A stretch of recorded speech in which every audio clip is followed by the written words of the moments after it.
Hi good morning, कैसे हैं आप लोग। मैं आपका दोस्त आरजे फिर से आपके साथ हाजिर हूं सुजस के नए ई बुलेटिन को लेके। आज हम लोग जब बात करने वाले हैं तो 28 फरवरी 2024 वाले ई बुलेटिन की बात करने वाले हैं। आपको इस बात का तो बड़े अच्छे से पता होगा कि सुजस की जो पत्रिका है वो सूचना एवं जनसंपर्क विभाग राजस्थान के माध्यम से प्रकाशित की जाती है। इसका जो प्रकाशन होता है वो ये डिपार्टमेंट करता है। अच्छा, मुझे ये बताइए, इसके बारे में दो तीन बातें हम लोग सीख लेते हैं। चलो, अगर हम लोग बात करना चाहें सुजस को लेके तो सुजस का शाब्दिक अर्थ, जो हिंदी वाले भी फटाफट से कमेंट कर देना वो कि सुजस का शाब्दिक अर्थ क्या होता है। 2 मिनट के लिए वीडियो पॉज करना और फिर इसके लिए कमेंट कर देना। अब मैं बता देता हूं जिनको नहीं पता है, ठीक। जिनको पता है उससे मुझे कोई दिक्कत ही नहीं है, बाकी आगे हम लोग बात करते हैं इसके बारे में फटाफट से।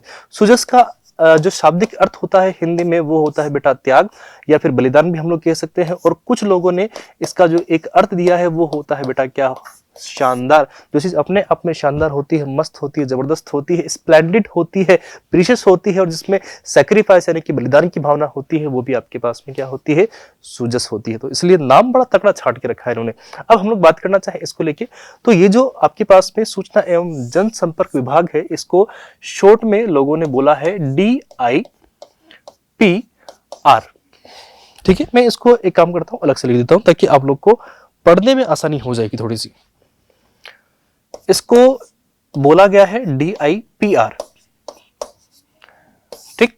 अब इसकी फुल फॉर्म क्या होगी, आपने इसका हिंदी अनुवाद तो देख ही लिया है कि सूचना एवं जनसंपर्क विभाग राजस्थान, ठीक।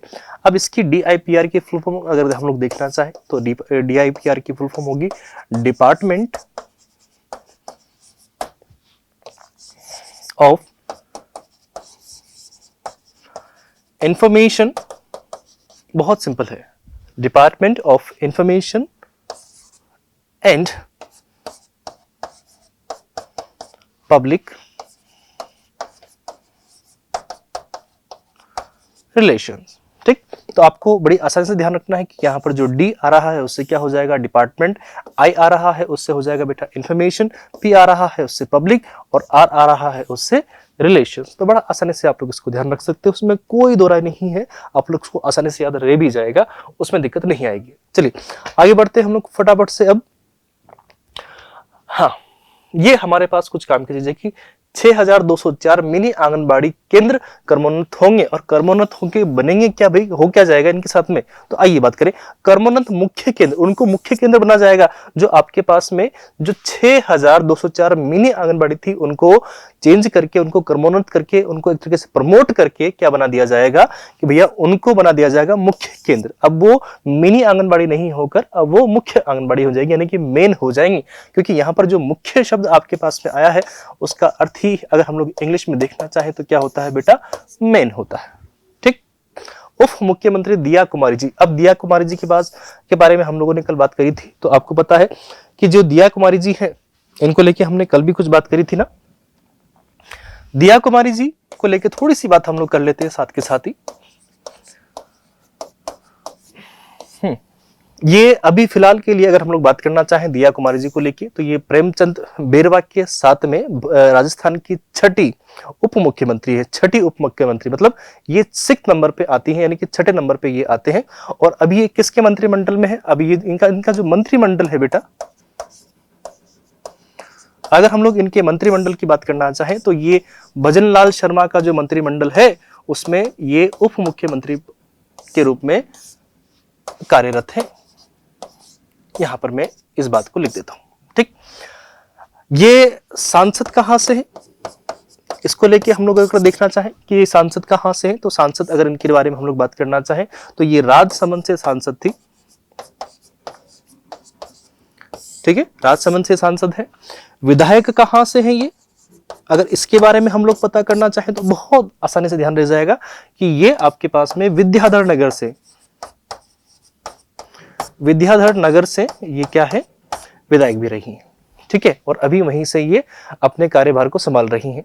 तो इनके बारे में अगर हम लोग बात करना चाहें कि ये दिया कुमारी जी अभी राजस्थान की छठी उप मुख्यमंत्री हैं प्रेमचंद बेरवा के साथ में। ध्यान रखना, प्रेमचंद बेरवा के साथ में, ये बात विशेष रूप से आपको ध्यान रखना है कि प्रेमचंद बेरवा के साथ में भजनलाल शर्मा के मंत्रिमंडल में ये छठी उप मुख्यमंत्री के रूप में काम कर रहे हैं, यानी कि 6 नंबर की मुख्यमंत्री हैं। तो अभी फिलहाल के लिए क्या है, उप मुख्यमंत्री हैं, ठीक है। और भजनलाल शर्मा जी क्या है, मुख्यमंत्री। इन्होंने अपना कार्यकाल कब शुरू किया था मुख्यमंत्री के रूप में? तो वो 3 दिसंबर 2023 को, ध्यान रखना इसको, 3 दिसंबर 2023 को। अब ध्यान कैसे रखोगे इसको? यहां आपके पास में क्या लिखा है? कुमारी। कुमारी में आपके पास अक्षर कितने हैं? 1 2 3, ऐसे ध्यान रख लेना, 1 2 3। ठीक, तो 3 को ही आए थे और लास्ट में भी कहां आएगा? 23। तो 3 दिसंबर 2023 को इन्होंने अपना कार्यकाल शुरू किया था और तब से ये अभी तक चल रहे हैं।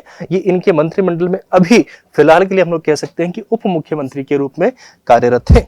ठीक, ये आपके पास में। अच्छा, ये बताइए कि इनके पास में मंत्रालय क्या क्या है, और साथ के साथ अगर हम लोग बात करना चाहें कि इनके मंत्रालय कौन कौन से हैं, अभी इनको कौन कौन से डिपार्टमेंट दे रखे हैं, कौन कौन से डिपार्टमेंट की ये हेड है। तो सबसे पहले अगर हम लोग बात करना चाहें तो एक है इनके पास में पर्यटन, यानी कि राजस्थान का पूरा पर्यटन ये देखती है, उसको हेड ये करती हैं। उसके ऊपर अगर हम लोग बोलना चाहें कि हेड के रूप में नियुक्त होकर बैठी हैं कौन? दिया कुमारी जी। तो इनके पास में एक तो हो गया पर्यटन। अब आपको ये बात बड़े अच्छे से पता है भैया कि पर्यटन होगा तो उससे क्या आएगा? रुपया पैसा। तो साथ के साथ ही ये वित्त मंत्री भी है, एक तरीके से वित्त मंत्रालय भी इन्हीं के पास में है। ठीक है, वहीं पर हम लोग बात करें, जब पर्यटन आएगा, पैसा आ जाएगा, तो फिर लोग बाग थोड़े बहुत गाने बजाने की बातें करेंगे। तो कला साहित्य और साथ के साथ में फिर संस्कृति तो अपने आप जुड़ जाएगी। ठीक है, संस्कृति इनके पास में जुड़ जाएगी। ठीक, और उसके अलावा पुरातत्व को हम लोग देखें, पुरातत्व इनके पास में है। साथ के साथ बात करना, देखो संस्कृति है तो संस्कृति पहले से चली आ रही है। अब इसको ध्यान कैसे रखोगे कि इनके पास मंत्रालय कौन कौन से, किस किस डिपार्टमेंट की ये हेड है। तो सबसे पहले शुरुआत करें हम लोग, पर्यटन इनके पास में है। वित्त है, पर्यटन होगा तो उससे क्या होगा? वित्त जनरेट होगा, पैसा जनरेट होगा।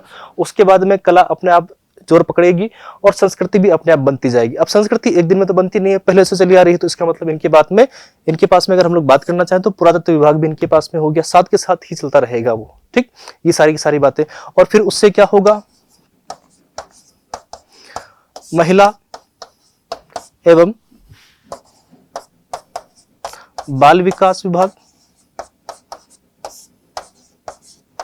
तो वो भी इन्हीं के पास में। महिला एवं बाल विकास विभाग भी इन्हीं के पास में है, यानी कि ये डिपार्टमेंट भी इन्हीं को। देखो अब इसको याद रखो वापस से कि इनके पास में सबसे पहला है, आप सिर्फ पर्यटन को याद रखो, बाकी और अपने आप याद आ जाएंगे। इनके पास में दिया कुमारी जी के पास में कौन कौन से डिपार्टमेंट है, उसमें सबसे पहला है आपके पास में पर्यटन। पर्यटन की वजह से क्या आएगा? वित्त। वित्त से क्या बढ़ेगी? कला और साहित्य बढ़ेंगे, और उससे क्या बनेगी? हमारी अच्छी संस्कृति बनेगी। अच्छी संस्कृति बनेगी तो नॉर्मल सी बात है कि संस्कृति एक दिन में तो बनती नहीं है, पहले से बनी आ रही है। तो इसका मतलब पुरानी चीजों को भी देखा जाएगा, पुराने जो ग्रंथ है उनको उठा उठा के देखेंगे, और उससे महिलाएं सशक्त हो जाएंगी और बच्चे भी सशक्त होंगे, उनको अच्छा न्यूट्रिशन मिलेगा। तो महिला एवं बाल विकास विभाग भी इनके पास में, और महिला सशक्तिकरण का जो डिपार्टमेंट है वो भी इन्हीं के पास में है। महिला सशक्तिकरण का जो डिपार्टमेंट है बेटा वो भी इन्हीं के पास में है, किसी और के पास नहीं है, वो इन्हीं के पास में है। ठीक है, हम लोग यहां पर इस बात को देख सकते हैं। आइए आगे बात करें हम लोग। ये तो ही इनके बारे में कुछ जरूरी बातें जो मैंने आप लोग को समझा दी है। आइए आगे बढ़ते हैं। उप मुख्यमंत्री दिया कुमारी ने महिला एवं बाल विकास विभाग, अब देखो ये जब एग्जामिन करने आए हैं, एवेल्युएट करने आए हैं चीजों को, तो उसमें महिला एवं बाल विकास विभाग को वो चेक कर रहे हैं। तो इसका मतलब ये इनका ही एक डिपार्टमेंट हो गया आपके पास में। क्या तहत समेकित बाल विकास सेवाओं के सुदृढ़ीकरण के लिए 6204 मिनी आंगनबाड़ी केंद्रों को क्रमोन्नत कर मुख्य आंगनबाड़ी केंद्र बनाए जाने की स्वीकृति दी है। ठीक है, ये इन्होंने स्वीकृति दे दी है कि भैया इनको फटाफट से कर दो, जो मिनी आंगनबाड़ी थे इनको मुख्य आंगनबाड़ी केंद्र बना दो। ठीक, उप मुख्यमंत्री दिया कुमारी ने बताया कि इन 6204 मिनी आंगनबाड़ी केंद्रों पर कार्यरत मिनी आंगनबाड़ी कार्यकर्ताओं को ही मुख्य आंगनबाड़ी कार्यकर्ता के रूप में क्रमोन्नत कर दिया जाएगा। साथ ही 6204 सहायिकाओं की भर्ती प्रक्रिया भी शुरू हो जाएगी। ये कुछ अच्छी बात है, ये अच्छी बात है कि रोजगार बढ़ते जा रहे हैं चीजों में। ठीक, आगे बढ़े हम लोग। ये तो हो गई यहाँ तक की बात, यहाँ तक इसके अलावा और कुछ आवश्यक नहीं था। यहाँ हमारे पास आपको कल मैंने एक न्यूज बताई थी, विज्ञान महोत्सव वो 26 फरवरी से 28 फरवरी तक बताया था। और मैंने आपसे ये भी पूछा था कि विज्ञान दिवस, भारत का विज्ञान दिवस कब मनाया जाता है। तो वो आपके पास में विज्ञान दिवस की जब बात आई थी तो वो वापस निकल के आई। वो बेटा मनाया जाता था कब? 28 फरवरी को। 28 फरवरी को मैंने आपसे बोला था कि सीवी रमन ने रमन इफेक्ट दिया था, इसलिए उनको भारत का पहला फिजिक्स का नोबेल प्राइज मिला था। तो उस कंडीशन में हम लोग कह सकते हैं कि उन्हीं की याद में हम लोग ये करते थे। तो 28 फरवरी को हम लोग क्या मनाते हैं, भारत का विज्ञान दिवस। आराम से ध्यान रह जाएगा, कोई दिक्कत नहीं है। राजस्थान विधानसभा अध्यक्ष, अब देखो जरा यहां पर कुछ बात निकल के आई है। अभी राजस्थान के विधानसभा अध्यक्ष के रूप में कौन है भैया, वासुदेव नानी। ठीक है, तो अभी फिलहाल के लिए आपके पास एक न्यूज और बन के आती है कि वासुदेव रानी जी जो है वो विधानसभा के अध्यक्ष है। राजस्थान के विधानसभा अध्यक्ष कितनों को पता था आप में से? अगर मुझे किसी को पता हो तो कमेंट बॉक्स में बताइए हाँ सर मुझे पता था, नहीं तो इनको ध्यान रखना, लिख लेना कहीं पे कि अभी राजस्थान के विधानसभा अध्यक्ष कौन है। तो नई पीढ़ी में स्वदेशी भावना के साथ वैज्ञानिक सोच को विकसित करने की आवश्यकता है। बच्चों को राष्ट्र के महान वैज्ञानिकों की जीवनी और उनके द्वारा किए गए आविष्कारों का अध्ययन करना चाहिए। श्री देवनानी बुधवार को जयपुर में रीजनल साइंस सेंटर और साइंस पार्क, अच्छा ये ध्यान रखिएगा, रीजनल साइंस सेंटर और साइंस पार्क कहां पर है, ये आपके पास दूसरी बड़ी इंफॉर्मेशन है कि हमारे पास में जयपुर में साइंस पार्क है। ठीक है, तो साइंस पार्क कहां स्थित है, जयपुर में। साइंस पार्क कहां स्थित है भैया, जयपुर में। आप अगर बात करना चाहो इस चीज को लेकर तो ये भी आपके पास में एक बहुत अच्छे पॉइंट के रूप में आप लोग लिख सकते हो कि साइंस पार्क कहाँ है, जयपुर में है। ये आपके पास एक और खतरनाक इंफॉर्मेशन हम लोग कह सकते हैं। विज्ञान भारती द्वारा आयोजित राष्ट्रीय विज्ञान दिवस के समापन समारोह को संबोधित कर रहे थे विधानसभा अध्यक्ष श्री देवनानी और शिक्षा मंत्री श्री मदन दिलावर। अभी हम लोग कहना चाहें कि अपने राजस्थान के जो शिक्षा मंत्री हैं वो कौन है, तो वो है आपके पास में मदन दिलावर जी। ठीक, अगर हम लोग बात करना चाहें शिक्षा मंत्री के लिए तो शिक्षा मंत्री कौन है, मदन दिलावर। शिक्षा मंत्री कौन है अभी, मदन दिलावर। और वहीं पर हम लोग बात करना चाहें कि अभी विधानसभा के अध्यक्ष कौन है, तो वो है वासुदेव नानी। ठीक है, वासुदेव देवनानी आपके पास में विधानसभा के अध्यक्ष हैं और शिक्षा मंत्री हैं मदन दिलावर। देखो एक दिन में सारी चीजें याद नहीं हो पाएगी, तो थोड़ा थोड़ा जो इन्फॉर्मेशन अपने को मिलती रहे उन सारी बातों को ध्यान रखते हुए चलना, आगे चीजें अच्छी होती जाएंगी। कोशिश करूंगा इन चीजों में थोड़ा सा और आपको एनिमेटेड रूप में चीजें परोसने की कोशिश करूँ ताकि आप लोग अच्छे से उन चीजों को डाइजेस्ट कर पाओ, प्रॉपर तरीके से खा पाओगे। ठीक है बेटा, आइए। तो शिक्षा मंत्री श्री मदन दिलावर ने विज्ञान के क्षेत्र में विभिन्न प्रतियोगिताओं में उत्कृष्ट रहे छात्र छात्राओं को पुरस्कार प्रदान कर सम्मानित किया। श्री देवनानी कौन है, वापस बताओ, वापस देवनानी का नाम है, कौन है, विधानसभा सदस्य नहीं है बेटा, अध्यक्ष है अब तो। ठीक है, तो विधानसभा अध्यक्ष है अभी। ठीक है, अभी फिलहाल के लिए वो क्या है, विधानसभा के अध्यक्ष ने कहा है कि विज्ञान दिवस हमारे वैज्ञानिक सोच के साथ राष्ट्र के विकास का उत्सव है। शिक्षा मंत्री श्री मदन दिलावर ने कहा है कि अनादिकाल से हमारे देश का विज्ञान आगे रहा है। उन्होंने विज्ञान की प्रतिभाओं को निखारने का आह्वान किया। अब यहाँ से इस पैराग्राफ से अपने पास में दो इन्फॉर्मेशन निकल के आई है जो आप लोग को विशेष रूप से ध्यान रखनी है। पहली बात, विज्ञान दिवस कब मनाया जाता है, 28 फरवरी को। साथ के साथ में अभी विधानसभा के अध्यक्ष कौन है, राजस्थान की जो विधानसभा है उसके अध्यक्ष कौन है, तो वो है आपके पास में वासुदेव देवनानी। और शिक्षा मंत्री कौन है, मदन दिलावर। ये बात आप विशेष रूप से ध्यान रखेंगे। अब आगे बढ़ता हूं मैं।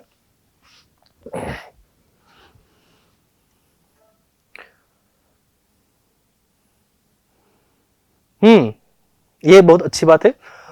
वर्ल्ड क्लास हाईटेक सिटी बनाने का जो हम लोगों ने एक तरीके से निश्चय कर रखा है वो कहाँ के लिए किया है, तो वो क्या है भैया, जयपुर में। अब वो क्यों बनाएंगे, जयपुर का मेट्रो फेज 2 उन्होंने स्टार्ट कर दिया। अब ये यहाँ से एक और अच्छा क्वेश्चन निकल के आता है। आने वाले जितने भी करंट अफेयर्स के, मतलब जितने भी एग्जाम होंगे उनमें करंट अफेयर्स के जो क्वेश्चन है उनके लिए एक अच्छा क्वेश्चन हो सकता है ये, कि जयपुर में जो मेट्रो फेज 2 स्टार्ट हुआ था वो कहाँ से कहाँ तक के विस्तार के लिए बनाया गया था। तो ये आप लोग विशेष रूप से ध्यान रख लेना।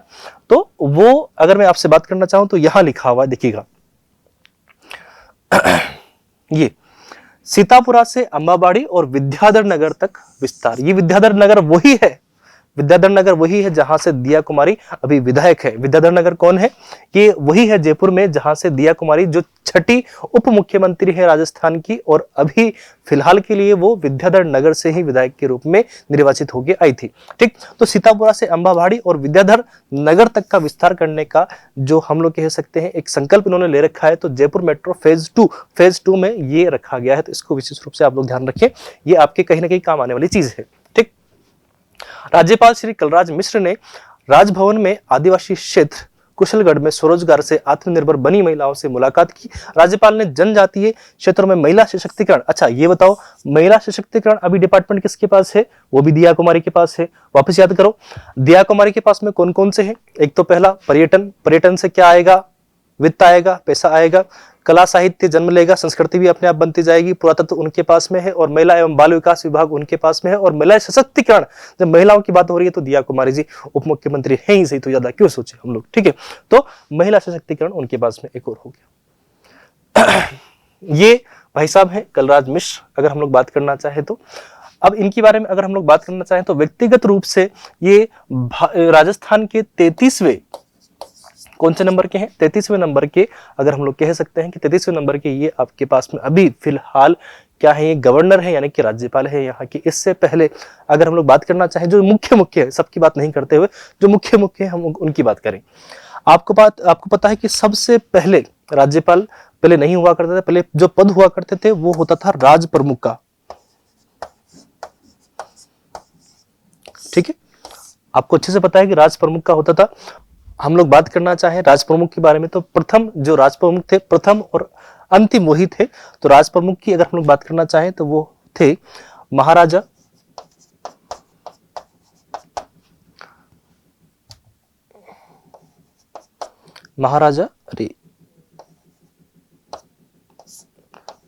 मानसिंह, और ये थे द्वितीय। महाराजा मानसिंह द्वितीय ये राज प्रमुख थे पहले और आखिरी। पहले ये पोस्ट नहीं हुआ करती थी, यहाँ पर जो गवर्नर की पोस्ट थी यानी कि राज्यपाल की पोस्ट थी वो नहीं हुआ करती थी। ये जो पोस्ट थी वो शुरुआत में राज प्रमुख के नाम से लोगों के सामने आई थी, लेकिन बाद में राज्यपाल बनाए गए। तो उसमें सबसे पहले प्रथम अगर हम लोग बात करना चाहें राज्यपाल को लेके, तो प्रथम राज्यपाल की अगर हम लोग बात करना चाहें तो वो थे गुरुमुख निहाल सिंह जी। गुरुमुख निहाल सिंह, ठीक, ये प्रथम रहे थे। अगर हम लोग कहना चाहें कि प्रथम राज्यपाल कौन थे तो वो आपके पास में गुरुमुख निहाल सिंह थी। और प्रथम महिला की बात करना चाहें तो आप सबको बहुत अच्छे से पता है प्रथम महिला कौन थे, प्रतिभा जी, जो बाद में आगे जाके भारत के राष्ट्रपति भी बने, ठीक है। तो प्रतिभा पाटिल की अगर हम लोग बात करना चाहें तो प्रतिभा पाटिल क्या बने थे, प्रथम महिला राज्यपाल, ठीक है। और प्रथम राज्यपाल आपसे पूछा जाए तो प्रथम तो आपके पास में गुरुमुख निहाल सिंह थी, और प्रथम और अंतिम राज प्रमुख तो महाराजा मानसिंह द्वितीय आपके पास में अवेलेबल हो जाएंगे, ठीक। तो यहां से आप लोग चीजों को आसानी से ध्यान रख सकते हो, कोई दिक्कत नहीं आएगी बेटा, मस्त चीजें चल रही है अपने पास। आओ अब बढ़े चीजों को आगे, सफर को थोड़ा सा और सुनहरा करें हम लोग। देखो वापस आया ना, सूचना एवं जनसंपर्क विभाग राजस्थान सरकार। तो मैंने आपसे कहा था थोड़ी देर पहले ही हमारी बात हुई थी इसके बारे में। तो DIPR मतलब department of information and public relations, बहुत अच्छे। चलो आमजन से जुड़ी सुविधाओं को और बेहतर बनाने के लिए प्रदेश भर में औचक निरीक्षण। अब ये मुख्यमंत्री श्री भजनलाल शर्मा के निर्देशों के बाद प्रदेश भर में जिला कलेक्टर सहित अन्य अधिकारियों द्वारा औचक निरीक्षण ये सभी जगह हो रहा है, कि किसी एक जगह की बात नहीं हो रही है, सभी जगह यही चल रहा है अभी, ठीक है। तो ये एक नॉर्मल बात थी, ठीक। आगे बढ़ जाते हैं यहां से। आश्रयहीन और बीमार व्यक्तियों के पुनर्वास के लिए अभियान चलेगा, संभाग मुख्यालयों पर 29 फरवरी से शुभारंभ होगा, ठीक है। ये तो एक सामान्य बात हो जाएगी। अच्छा, आप लोगों को कल पता है जो भीमराव अंबेडकर पुरस्कार था उसके लिए जो नॉमिनेशन फाइल करने थे तो उसके लिए एक डिपार्टमेंट काम कर रहा था। तो आपको ये बात ध्यान रखनी थी वहां पर कि भीमराव अंबेडकर पुरस्कार जो मिलता है वो कौन से डिपार्टमेंट के अंतर्गत आता है, वो तो सामाजिक न्याय एवं अधिकारिता मंत्रालय के अंतर्गत आता है। और उसको अभी अगर फिलहाल हम लोग देखना चाहें तो सामाजिक न्याय एवं अधिकारिता मंत्री अभी कौन है, तो वो है श्री अविनाश गहलोत जी। अभी कौन है सामाजिक न्याय एवं अधिकारिता मंत्री, अभी फिलहाल कौन है, तो वो है श्री अविनाश गहलोत जी, अभी फिलहाल के लिए है। तो ये भी आपके पास एक अच्छी जानकारी हो सकती है बेटा, ठीक है। आप इसको भी ध्यान रखें, ये आपके बहुत ज्यादा काम की मुझे लग रही है कि हाँ हो सकता है इससे भी कोई क्वेश्चन पूछ लिया जाए। अगर रिसेंट में करंट के ऊपर कोई क्वेश्चन पूछेगा, करंट अफेयर्स को लेकर कोई क्वेश्चन पूछता है तो उसमें ये एक अच्छी चीज है। संविदा नर्स और महिला स्वास्थ्य की कार्यकर्ता भर्ती की उत्तर कुंजी जारी हो गई, ये तो एक सामान्य बात है। RSM SSB, इससे ही आजकल सारे अधिकतर जो छोटे मोटे एग्जाम है वो कराए जाते हैं। RPSC सिर्फ बड़े बड़े जो एग्जाम होती है उन्हीं को कराने में लगी रहती है, ठीक है। तो ये भी सामान्य बात होगी। हाँ, ये चीज आपके काम की है। जल संग्रहण और जल संरक्षण की दिशा में नए राजस्थान के बढ़ते कदम, मुख्यमंत्री जल स्वावलंबन अभियान 2.0। अब 2.0 ये स्टार्ट हुआ था 2023 में, लेकिन इसकी स्टार्टिंग की बात कर रहा हूं कि ये स्टार्ट कब हुआ था, जो स्टार्ट शुरू से, ठीक है, मतलब हम लोग जो 1.0 है ना उसकी बात कर रहे हैं बेटा कि ये कब से स्टार्ट हुआ था। तो बेटा ये हुआ था 2016 में। और कहां से हुआ था ये अगर हम लोग बात करना चाहें झालावाड़ जिले से शुरू हुआ था, वहां से इसकी शुरुआत की गई थी। मैं इसको थोड़ा और अच्छे से लिख दूं, आपके पास में जो मुख्यमंत्री जल स्वावलंबन अभियान 2.0 है, इसके में 1.0 की अगर बात करना चाहूं तो ये इसकी जो शुरुआत हुई थी वो हुई थी कहां से, 2016 का वो टाइम था। और अगर हम लोग जगह की बात करना चाहें बेटा तो जगह थी झालावाड़ जिला। झालावाड़ जिले का भी एक गर्दनखेड़ी गांव का नाम था, तो वहां से इसकी शुरुआत हुई थी। तो 1.0, ठीक है, या फिर 1.0 आप इसको कहना चाहें तो इसकी शुरुआत 2016 से मानी गई है। मुख्यमंत्री जल स्वावलंबन अभियान 2.0, इसमें क्या होता है कि लोगों के पास में पेयजल की आपूर्ति को सुनिश्चित करने के लिए ये शुरू किया गया था। और जिनके पास में बेसिक वाटर सप्लाई भी नहीं थी तो एटलीस्ट वहां तक ये घर घर तक जल पहुंचाने के लिए निर्णय लिया गया था। तो मुख्यमंत्री जल स्वावलंबन अभियान 2.0 ये इन्होंने ही शुरू किया था। सॉरी, इन्होंने तो अभी ये 2.0 लॉन्च किया है, इससे पहले 2016 से ये चल रहा है। तो आई होप आपको ये सारी की सारी जानकारी अच्छी लगी होगी। अगर अच्छी लग रही हो, ये जानकारी अच्छी लगी हो आपको सारी की सारी, तो please give thumbs up for the video. जैसे इसको ज़्यादा से ज़्यादा शेयर करना ताकि लोगों तक ये पहुंच पाए। ये सारी जानकारी आरपीएससी के जितने भी एग्जाम होते हैं या फिर स्टेट लेवल के राजस्थान में जितने भी एग्जाम होते हैं, तो उनमें कहीं ना कहीं आपके लिए बहुत अधिक कारगर साबित हो सकती है। तो प्लीज़ जितना हो सकता है इसको शेयर करें। Give thumbs up for the video. Bye bye, have a great day, Tata.